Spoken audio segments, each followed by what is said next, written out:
This ABC Sports Exclusive is brought to you by State Farm Mutual. Almost anywhere you live, there's a State Farm agent nearby. Like a good neighbor, State Farm is there. By 1972 Buick, something to believe in.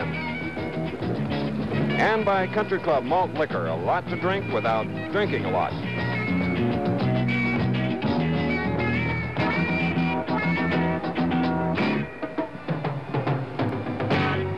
Howard K. Smith is on vacation. These are tonight's headlines. American B-52 bombers strike deeper than ever inside North Vietnam. The Allies say they have blunted the enemy drive below the DMZ.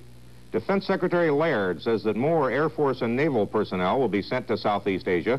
And President Nixon chides the Soviet Union for its current support of North Vietnam. Reports tonight from Andrew Pearson on the advance of a South Vietnamese relief column up bloody Highway 13. Bill Werdum on the departure of more U.S. Air and Sea aid for South Vietnam. Jules Bergman on the poor who watch moon launches from their backyards. Dick Shoemaker on the problem of schools in California's earthquake zone.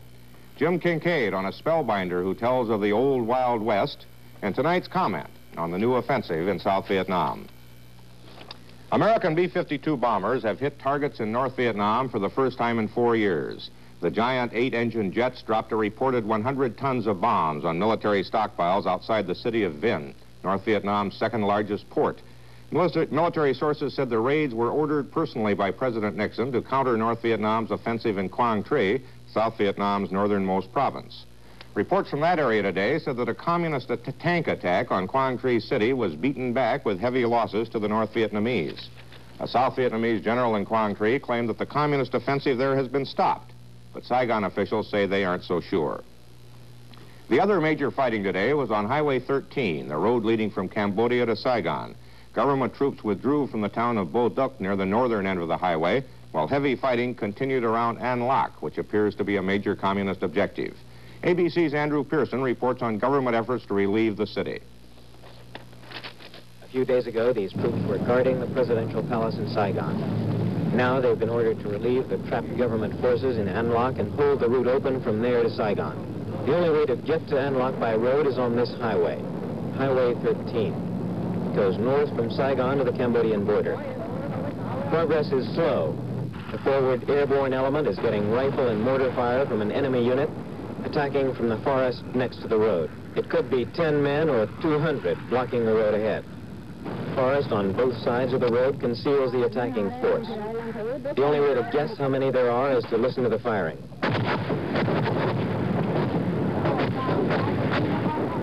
Planes arrive to bomb and strafe in the forest on both sides of the highway.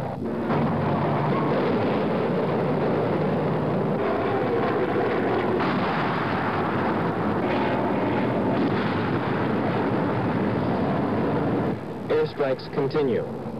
Firing from the North Vietnamese force diminishes. They could be pulling back, but more likely just ducking into their trenches. More airstrikes come in. This time, the American piloted Cobra gunships fire rockets and machine guns into the forest just ahead.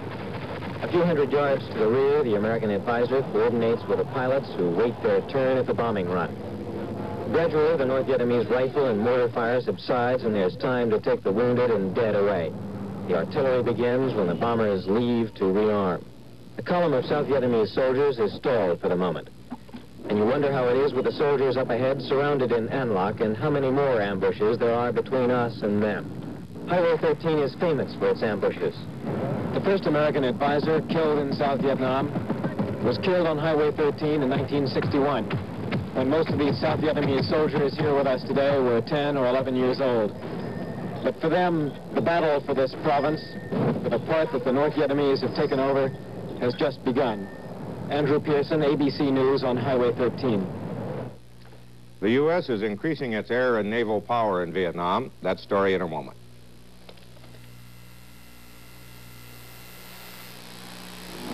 I think about school. Sometimes I wonder what it was all for.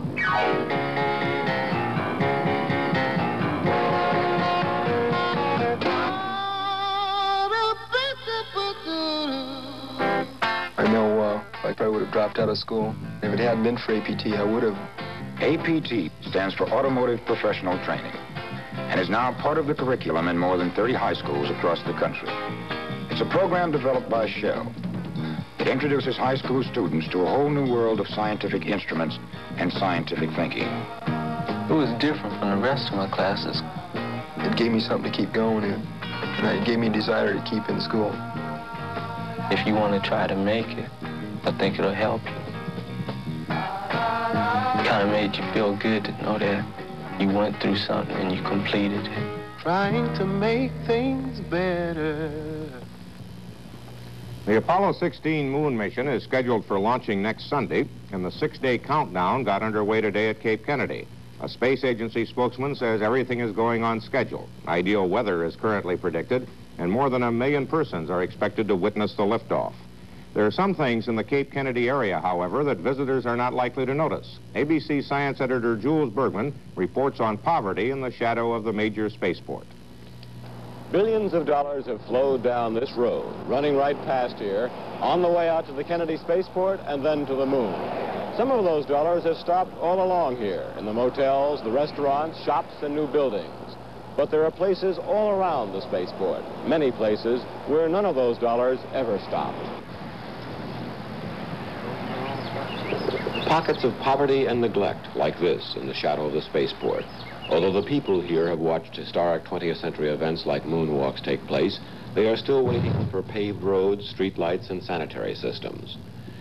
None of these houses back here have running water. Brevard County is one of the more affluent areas in the nation because of the space program, but this is about typical of what one finds in poor black neighborhoods. The people here, part of the estimated 200,000 rural poor in the state of Florida. Almost every family through here earns less than $3,000 a year, the government's official definition of poverty, despite the fact that family income in Brevard County is higher than the national average. Federal housing funds have wiped out some of the worst areas of blight, but what is left is none too good. And if it is none too good for those in more populous areas like Merritt Island, it is worse for those in migrant labor camps like this, a mile or so from the main gate of the Space Center. Case in point, the Jordans. Mr. Jordan makes $2 an hour picking citrus when he works. His employer supplies this house where the Jordan family of 13 lives. There is running water in the bathroom, but none in the kitchen. It is so crowded here that 4 members of the family sleep down the road in a less crowded labor shack. Mrs. Jordan says she'd like to fix this place up, would like to buy some furniture, but in 13 years as a migrant worker, her husband, she says, has never been able to get far enough ahead, which is true of all the migrant workers around the spaceport. Then there is Easy Street, itself just 15 miles from Launch Pad 39. When Apollo 16 lifts off, the people on Easy Street will see it go, and they'll wonder. What they'll wonder, they told us, is why some of those billions that got us to the moon couldn't have been spent right here. This is Jules Bergman, ABC News, Merritt Island, Florida. I'll have more news in a moment.